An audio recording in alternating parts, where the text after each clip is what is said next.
Day 988, just got off of a coaching call. Man, I just got off that call and I'm like, thank you, God, for making me such a better person. Like, He really has made me such a better person. Like, I was just talking to this client. He's one of my favorite clients. Just such an amazing guy, so authentic and genuine, and just so much potential. And I was just letting him know, like, hey, man, moving forward, like, if one call isn't enough, like, just let me know. Like, I got you. Like, I believe in you fully.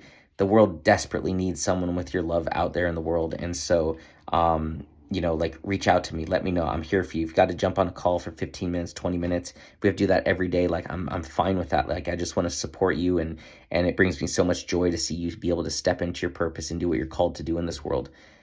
And it was genuine, and it's like, you don't have to pay extra or whatever. It's like, I want to help you become the man that God created you to be. And I just got off this call and I was just like, man, thank you, God, for making me such a better person, because I have a heart for people now, not a heart for money. And it just feels so good. It just, this whole idea of self-love, and do all these things to love yourself is a bunch of BS. Like, when you love people, you just naturally love yourself. When you commit your heart to serving people, it's effortless to love yourself, because you just know you're being a good person. And it's easy to love a good person. It's hard to love a bad person. And the closer I get to God, the better of a person I become, and the more I love myself. And I'm not doing self-love exercises. I'm not standing in the mirror telling myself how amazing I am. I'm not sitting there visualizing this, visualizing that. Like, I'm just following what God has called me to do. And I'm opening my heart and really dedicating my life to serving people. And I love myself for that. Like, I love how good of a person I'm becoming. I love that, God has helped me conquer lust. I love that I can look at a woman with respect rather than with lust. I love that I can choose to help someone without them having to pay me for it. Like, I can just support someone without them having to pay me extra for it. It's just such an honor to be able to help God's people. And I'm just so proud of myself for being a good person. And I know I still got evil stuff and wicked stuff in me that God is taking out. But yeah, I really am loving myself, which is, it's great. Like, loving yourself is great. All it feels is like there's just less resistance to me. Like, I'm resisting myself less. So it's like, it's a cool feeling. But an even better feeling is just loving other people. It feels so much better to love other people than it does to love yourself. Loving yourself is unfulfilling. It's just like, it's unfulfilling. I just thought of this analogy, which is very inappropriate, but it's like masturbation. That's not sex. It's not as fulfilling as sex, because it doesn't involve another person. It's not the same. You might get the same end result, but it's not the same experience. It's not the same level of fulfillment. It's not the same level of connection. And it's the same thing with loving other people. Loving yourself is like, loving others, that's a whole different experience. I can't believe I said this.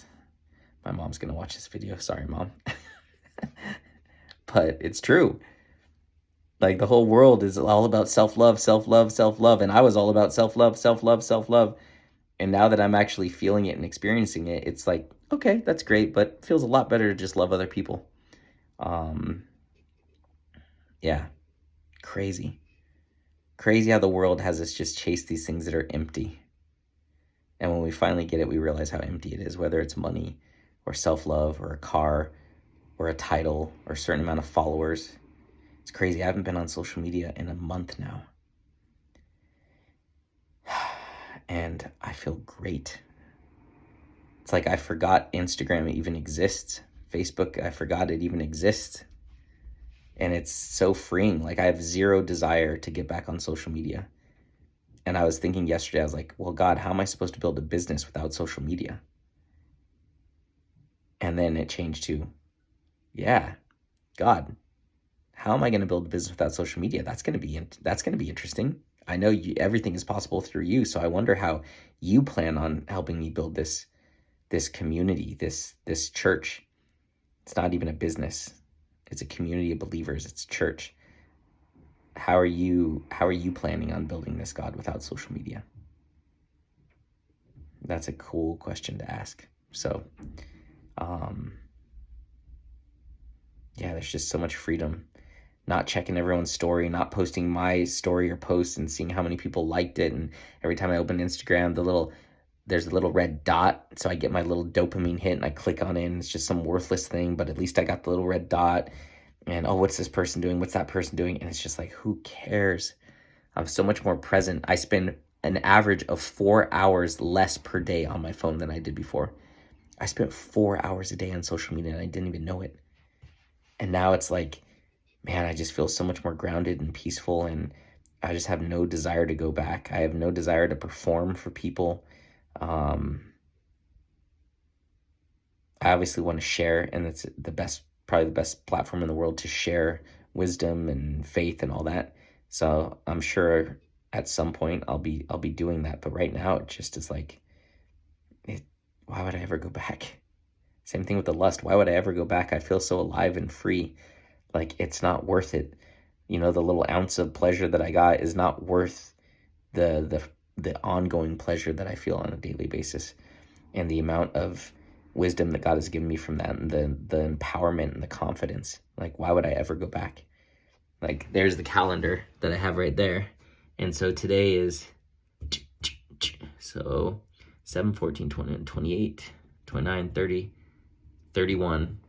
Yesterday was exactly 1 month that I've gone without any porn, without any masturbation, and no lust, like done with it. And I'll take that calendar off and won't put another one up for that because I'm never going back to it. So I don't need to count how many days I've gone before I relapse or whatever, because there's no relapsing. Like, it's done. That's it. I will not invite that spirit back into my life ever again. And so now I'm like, okay, God, what's the next thing? We conquered lust. Perfect. That removed shame. We conquered worshiping money. Perfect. That opened my heart. Now what's the next thing? I can't wait for God to get to my physical body and for us to conquer gluttony and just the eating and worshiping food. Because when that happens, the weight is just going to fall off. And so I'm excited for that, but I'm going to do it in God's timing, not mine. My whole life I've tried to do it in my timing. It's just been failure after failure after failure, frustration after frustration after frustration, and just no results, and just hopelessness and helplessness. And so now I understand I'm going to do it in God's timing. And he wanted me to conquer the lust first, then the money, which I didn't expect that. And so whatever he has next, like, I'm ready. So yeah, it's great.